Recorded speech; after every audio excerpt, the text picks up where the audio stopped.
Bonsoir à toutes et à tous, il est 20 h, bienvenue dans votre journal. Voici tout de suite les titres de cette édition. Ils s'appellent Phileas, Bellatrix ou encore Diadème. Ils font partie de la flottille de voiliers qui suit l'Hermione. Leurs propriétaires se sont accordés quelques jours pour découvrir l'archipel. Ils naviguent dans le sillon de l'Hermione. 7 voiliers ont fait leur entrée dans le port de Saint-Pierre. Ils ont quitté Toulon en septembre dernier avec pour objectif de suivre la frégate lors de sa campagne américaine. Stéphane Brie, Alain Reymann. Ils sont retraités pour la plupart et ont quitté Toulon fin 2014 pour un périple de 11 mois sur l'Atlantique. L'idée de départ, c'est Hubert qui l'a eu. Ce jeune retraité, président du club nautique de Toulon, voulait ajouter une thématique à ce périple. On a rejoint l'Hermione pour toute sa partie américaine à partir du 5 juin là, à Yorktown. Et puis, on l'a accompagné jusqu'ici, le 25 juillet, jusqu'à Saint-Pierre-et-Miquelon, avant qu'elle ne prenne la route de Brest, et puis que nous redescendions un peu plus tard vers les Açores. Et ça a été sensationnel, aucune déception, que du contentement. La flottille a navigué dans le sillage de l'Hermione depuis Yorktown jusqu'ici, entre histoire et culture, avec des coups de cœur pour l'archipel et bien sûr New York.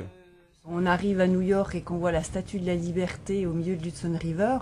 Bon, ça fait quelque chose, quoi. C'est pas pareil quand on arrive avec un avion.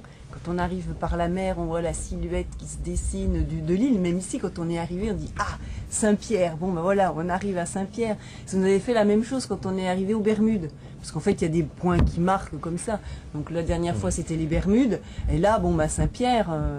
c'est toujours un grand moment. Oui. D'atterrir en bateau, c'est toujours un grand moment.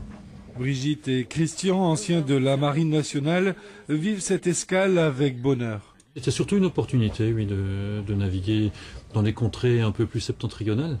Et puis Saint-Pierre et Miquelon, c'est quand même comme des endroits mythiques pour des marins. Donc c'est vrai que on a accroché tout de suite à ce projet de Hermione. Parmi les marins présents, certains sont déjà passés par nos îles il y a quelques années. C'était à l'époque du film Le Crabe-Tambour. Ça va faire presque 38 ans, puisque c'était l'hiver 77. Et j'étais à l'époque médecin des pêches.